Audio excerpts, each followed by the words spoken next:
Quimicamente, um azeite extra virgem, ele precisa estar dentro dos 5 parâmetros estabelecidos pela normativa, que são desde a acidez até o índice de peróxido K270 e 232, que são medidos por cromatografia, então, e que medem pureza de azeite. Mas também, como um aspecto complementar do controle da qualidade, o sensorial. Por isso que eu falo sobre a importância do sensorial e sobre a importância de se lançar a essas experiências sensoriais, de provar o azeite e começar a perceber quais são os parâmetros que caracterizam a qualidade desse produto. Tá? Então, dentro de azeites extra virgens, existe uma infinidade de características sensoriais, onde esses azeites clássicos de preço, que são a maior demanda do consumidor brasileiro, né, eles têm um uso específico. Então, gente, é o azeite do grande envasador, mesmo das grandes marcas conhecidas, e que todo mundo compra aí pelo preço de 20, 25, 27 reais. Aí agora está chegando a 30, e é exatamente isso. Os preços sobem e vão continuar a subir por conta desses fenômenos climáticos. A Espanha muito provavelmente chegará em fevereiro, que é o final da safra, com metade daquilo que colheu e produziu azeite no ano passado. E a Espanha, sendo o principal produtor mundial, impactará muito no preço.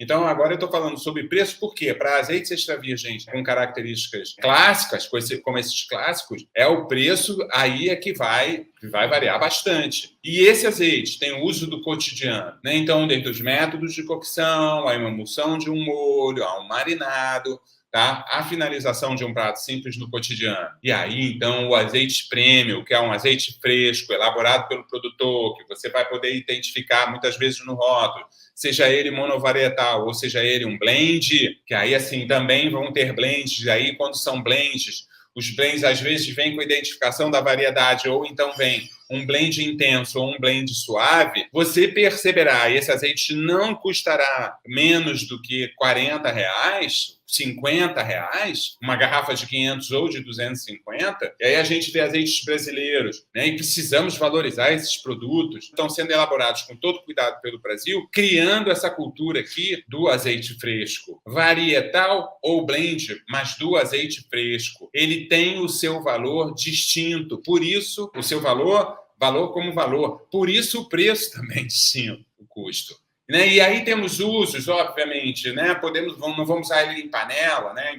embora possa, mas temos os usos para as finalizações mais específicas, para um jantar que você está fazendo, ou então para o seu dia a dia também. Mas, de qualquer forma, precisamos entender que suas características são voláteis e, uma vez aberto, vamos usá-lo em, no máximo, 60 dias para não perder essas características e o desfrutar de todos os componentes sensoriais, razão pela qual a gente está pagando a mais, que estão no azeite de maior frescor. A partir disso é que, então, a multiplicidade do uso, né, cresceu. Virgem, basicamente, a gente não encontra no nosso mercado, temos alguns, ele é também um sumo natural da azeitona, tal qual o extra virgem, porém de uma qualidade química e sensorial inferior. Ele tem sabor e aromas menos marcantes ou talvez com características da fruta mais madura e mais fermentada. É um excelente alimento, empresta sabores também muito interessantes aos pratos, são majoritariamente usados para métodos de cocção porque são mais adocicados, justamente que são extraídos de azeitonas mais maduras. Por ser sumo natural da azeitona, também tem antioxidantes numa concentração maior e tem também a composição de gordura monoinsaturada importante, não passando por nenhum processo químico industrial.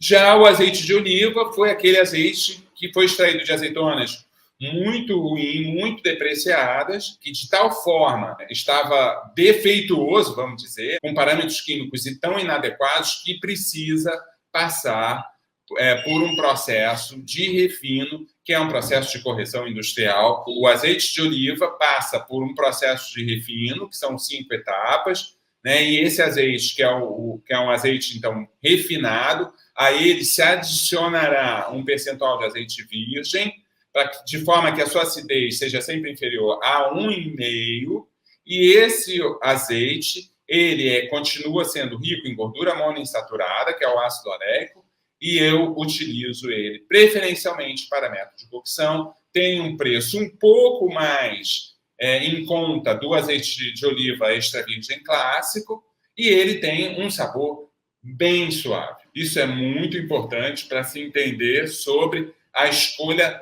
desta categoria. Que aí as pessoas falam sobre o rótulo vermelho, porque majoritariamente esses azeites têm o rótulo vermelho, e eu falo como majoritariamente é por conta dos grandes envasadores, que fizeram disso algo comum, mas não é uma regra, isso não está em normativa nenhuma. Então, o rótulo vermelho é o azeite que foi corrigido quimicamente, e o rótulo azul ou verde vai ser aquele que é o extra virgem. Mas ambos podem ser usados em métodos de cocção, ambos têm o seu uso específico. Não são indicação de fraude, como alguns influenciadores digitais costumam dizer. O óleo do bagaço da oliva, que está aí nessa classificação, diz respeito, então, à segunda extração. Bom, a segunda extração é uma extração feita quimicamente do bagaço da oliva, aonde o azeite já foi extraído, e para isso é preciso a inserção de um solvente e um refino duplo, para que esse óleo, uma vez refinado, também seja enriquecido com azeite virgem e seja comercializado como óleo de bagaço de oliva ou óleo de Sansa. Da mesma forma que o azeite de oliva, ele é rico em gordura monoinsaturada, e ele, por ser enriquecido com um pouco de azeite extra virgem ou azeite virgem, ele também tem um ligeiro aroma e sabor, mas ele deve ser utilizado exclusivamente em métodos de cocção. A partir daí, a gente passa a entender que a gente tem todas essas classificações das gorduras extraídas da azeitona, que são, na sua ordem crescente em importância e qualidade. Óleo de bagaço de oliva é o mais básico de todos eles, porém, com gordura monoinsaturada, é bom para métodos de cocção e emulsão de molhos. Azeites de oliva, da mesma forma, são diferentes do óleo de bagaço da primeira extração, são extraídos de azeitonas ruins, que por isso mesmo precisam passar por uma correção química, que é um refino de óleo vegetal, pelo qual passam todos os outros óleos vegetais para uso na dieta humana. A partir daí, azeite virgem e azeite extra virgem, que são as maiores qualidades e são ambos sumos naturais da azeitona, não passam por nenhum processo de correção, E, finalmente, o extra virgem, que agora espero que isso aconteça em breve, será o extra virgem Premium, Super Premium, que é o extraído de azeitonas no estágio de maturação selecionado, seja blend ou seja varietal, terá sua qualidade definida pela própria produção, que são estabelecidas, cujos processos são determinados pelo produtor.